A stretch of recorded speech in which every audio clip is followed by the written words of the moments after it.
one of the biggest questions in Western civilization is how should mankind be governed?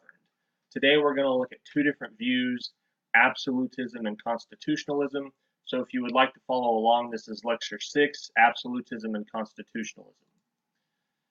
Now, good examples of absolute monarchs would be Louis XIV of France, Peter the Great of Russia, and Frederick William I of Prussia.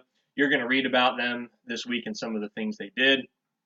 But just for example, Louis XIV is kind of seen as the peak of absolutism, his reign over France, which was 1643 to 1715.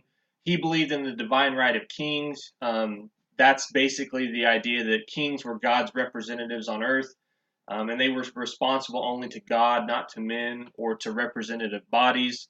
Louis XIV was nicknamed the Sun King, partly because he danced in a play when he was young and he was the sun, but also the idea that the sun is big and powerful and the center of the universe, so the king is the center of the country. He had different mottos that he used to kind of rule. One of his mottos was, "I am the state." Another famous one is, "One king, one law, one faith." So if you're a Frenchman, you can only have one king, Louis. You can only have one law, French law, and you can only have one faith, Catholic Christianity. So these are the mottos he used as he ruled. He never called a meeting of the Estates General. That was the representative body of France. That was basically their parliament, and that's something a lot of absolutist rulers do, is they don't consult the governed in their country. Louis insisted that religious unity is essential to France. He revoked the Edict of Nantes in 1685. That was that toleration granted by Henry IV to Protestants. When this edict is revoked, Protestant churches are destroyed, schools are shut down, Frenchmen who refuse to convert to Catholicism are exiled. So that's kind of how Louis XIV behaved. Peter the Great, he's the great leader of Russia. He was a tall guy, 6'7". His goal is to advance and modernize his country of Russia. There's always kind of this joke, or there used to be, is Russia a European or an Asian country? And Peter the Great wants to make it modernized like Western Europe. So basically his three goals were to modernize Russia, to westernize Russia, and to get access to warm water ports. That's one of the problems Russia had, is a lot of their ports freeze, so they need warm water ports. Frederick William I of Prussia, he's another great example of an absolutist monarch. He was nicknamed the Soldier's King because he focused so much on the military. Prussia has a history of militarization. Keep that in mind when we study the world wars. This stuff lasts for hundreds of years. So he kind of completed the militarization of Prussia. Prussia had something like the 12th largest population in Europe, but they had the 4th largest army. So they're a very militarized society. Okay, so the 17th century, meaning the 1600s, is often referred to as the age of crisis by historians. There's a lot of religious disputes. We've talked about those. There's a lot of pressures from government through taxation. There's just a lot of wars. So what are these two views of government? Absolutism is the idea that all government's power lies with the monarch. There's nothing outside the realm of the monarch. Sovereignty, which is supreme and independent power, rests with the monarch. And examples of this are France, Spain, Central Europe, Russia. The other idea is constitutionalism. Now, constitutionalism says that all of government's power is limited, and it can be limited either by a written or an unwritten constitution. Sovereignty, supreme and independent power, rests with the people or their representative body. And good examples of constitutionalism throughout the 1600s is England and the Netherlands. Okay, so just a little backstory. How did kings and queens become so powerful? During the Middle Ages, kings and queens were actually pretty weak. The nobles throughout Europe were actually the ones that had a lot of the power. So over time, kind of as we get into the modern era, the 14, 15, 1600s, monarchs have become pretty powerful. How did they do that? Well, there's a lot of obstacles to power in the Middle Ages. You don't have paved roads. That means slow communication. If you can't enforce your will throughout the country, you don't really have much power.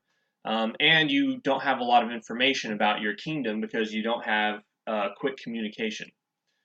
Old institutions throughout the Middle Ages also vied for power with the monarchy. You've got the church, you've got the nobility. You do have representative bodies, parliaments throughout Europe. Towns sometimes were independent, universities were independent. So there's all of these institutions that compete with power or sovereignty with the monarch.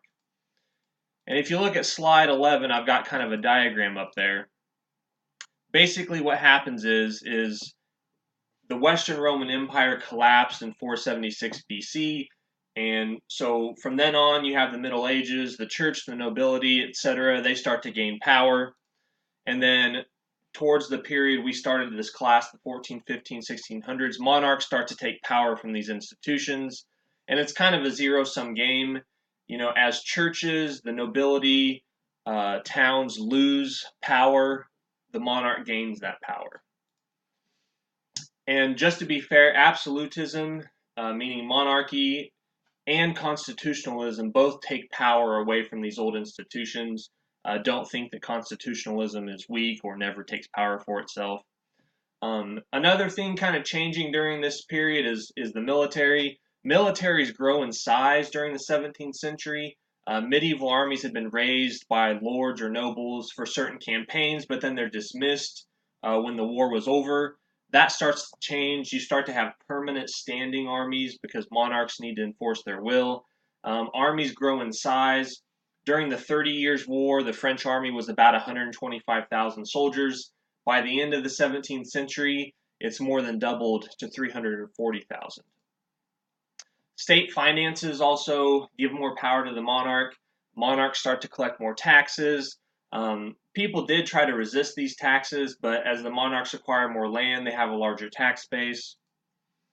Okay, so that's kind of a summary of how monarchs started to gain power. Today we're going to look at two different political philosophers, Thomas Hobbes and John Locke. And I have their books here. The first guy we're going to look at is Thomas Hobbes. He wrote a book called Leviathan. You can see here it's a pretty thick book. It has really small type. At least this one does. I don't know if you can see that. It's pretty good. If you really like political philosophy, you should check out these two books. Here's John Locke's Two Treatises of Government. As you can see, it's a lot thinner. I don't know if you can kind of see those together. If you want to read one book throughout this course, I would recommend Two Treatises of Government. This book really influenced Western government, especially the founding fathers of the American Revolution. So it's a good book to read. I'm going to have you read some of it later. Okay, so we'll kind of talk about these two guys. So first, Thomas Hobbes. Now, he wrote his book Leviathan in 1651. He defends philosophical absolutism. So Hobbes is associated with absolutism, Locke with constitutionalism. And the title of the book, Leviathan, comes from, there was a huge beast in the Bible called the Leviathan. People don't know what it was. You know, maybe it was a huge whale or something. But basically, nothing can escape the Leviathan, this huge beast. It is the most powerful thing out there. And that's kind of how Hobbes sees the monarch. In Leviathan, Thomas Hobbes famously says that mankind originally lived in a state of nature, and nature is violent. Now, when I say state of nature, that is the time before government. So Hobbes and Locke both constantly throw around this phrase, the state of nature. You need to remember that's the time before government was formed. It doesn't mean everyone's living out in the forest in nature. It means there's no government. And during this time, Hobbes famously said, you know, it's a war of all against all. So basically, everyone is in it for themselves. He said, life is solitary, poor, nasty, brutish, and short. That's a real famous quote from the Leviathan. In the absence of a strong ruler, mankind will destroy himself. Basically, everyone is out for themselves. If you're more powerful than your neighbor and you like your neighbor's house or his possessions, you just take it. And that just creates kind of anarchy. Now, Locke, he's the constitutionalist. His book, Two Treatises of Government, he also agrees that mankind is originally in a state of nature. And he says that in the state of nature, you're in a state of perfect freedom. There's no government to persecute you so you can do what you want. And basically, John Locke said you have three rights. You have the right of life, liberty, and property. John Locke really influenced the American founding fathers. Thomas Jefferson pretty much plagiarized John Locke to write the Declaration of Independence. He was a big fan of John Locke. But the reason that you form government, if you're a follower of John Locke, is you form government to protect your rights. So government can't take these rights away from you. You have them before government exists. You form a government so that you can protect these things, and I'll explain that here in a little bit. If you look at slide 22, I've kind of got a chart comparing and contrasting Hobbes and Locke. I'll explain this chart. I got a little cartoon diagram, but this basically kind of sums up absolutism and constitutionalism, their main ideas. So kind of look those over and be familiar with them. Okay, so if you look at slide 24, I kind of want to tell you, maybe in a story fashion, Hobbes's ideas and then Locke's ideas. So first, Hobbes. In the Leviathan, Hobbes would say that God created men. Remember, this is, Christianity is the dominant religion of Europe. So God created men. Men live in a state of nature, meaning there's no government. So everyone's free to do whatever they want. But men are violent, and in the state of nature with no government or no laws, men kill each other and there's constant warfare. So what men do is they create a social contract, and that's basically an agreement to give up your individual rights that you have in nature in order to gain the peace and stability that comes with government and laws. So all the people in the state of nature realize we need government over us so that we don't destroy ourselves. So this government is the monarch, the Leviathan. So now after this social contract, you've given up your rights. The king has absolute power over your lives. His job is to promote peace and prosperity and stop the constant warfare. And he has absolute control over his subjects. Now, let's look at John Locke's view.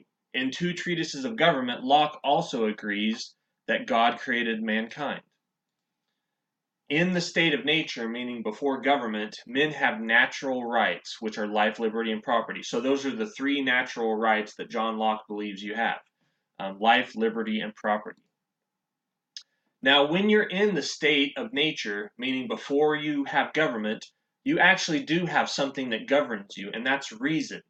So basically what John Locke believes is when there's no government, not everyone is out to kill or steal from everyone, and here's the reason why.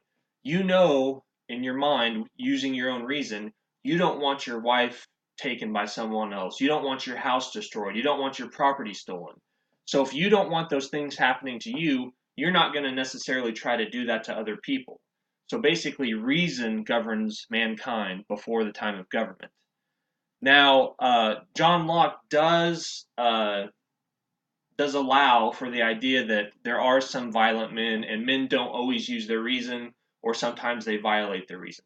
So there are men that kill, there are men that steal property, there are men that enslave others and take away their liberty. So how do you solve this stuff that goes on?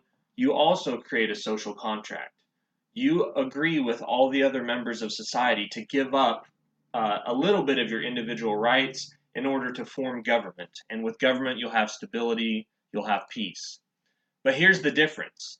In this social contract, you don't actually give up your rights. You don't give up your life, your liberty, or your property. You simply create a government to protect those rights. Now, whenever you create government, you got to give up a little bit of your rights, correct? But the main ones you have to keep. And you're not ruled by a monarch, you're ruled by a constitution. So basically, the people you elect to be your government, they have to protect your life, liberty, and property. If they don't do that, you have a right to overthrow them. So John Locke believes that you have the right to overthrow your government. Thomas Hobbes said you can never overthrow the monarch because he's so powerful. That's the whole point. He has to be powerful enough to suppress any rebellion. So John Locke says it's okay to overthrow your government if they take away your rights that they're supposed to protect. Remember, that's the main goal of government, protect your rights. That's another reason why the founding fathers of the American Revolution really liked John Locke. He kind of gave them an intellectual route that they could justify rebelling from the King of Great Britain. So that's kind of a summary of absolutism and constitutionalism and Thomas Hobbes and John Locke's ideas. You're going to read about some of the monarchs and how they practiced absolutism. And then later we'll look at the English Civil War and we'll kind of see how constitutionalism played out.